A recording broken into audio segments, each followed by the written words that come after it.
The father suddenly realized that the homeless man by the roadside was his long-lost son, but strangely, he had no intention of approaching him. Even when he saw his son being bullied by security guards, he walked away without looking back. Why? Because his son, James, was a complete addict. He didn't want any ties with someone like that. But before he could walk far, James recognized him.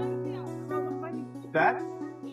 He pretended not to hear and kept walking. Unexpectedly, James chased after him. With Christmas approaching, James hoped to go home and share a family meal. But before the father could respond, James's stepmother firmly rejected him. Her excuse? There's no room at the table. Of course, James knew it was just an excuse to keep him away. Perhaps feeling guilty, the father slipped $20 into his hand before leaving. It wasn't much, but it would cover a week's expenses. That evening, when James returned to a small flat, he found an orange cat waiting at his doorstep. Deciding to take it in, he named the cat Bob. At that moment, James had no idea how drastically Bob would change his life. The next day, James boarded his usual bus to head downtown and busk for a living. To his surprise, Bob had secretly followed him. The passengers were charmed by the adorable cat, who followed James's scent and quickly found him. James was startled by Bob's persistence, but luckily, the bus conductor didn't mind. In fact, the conductor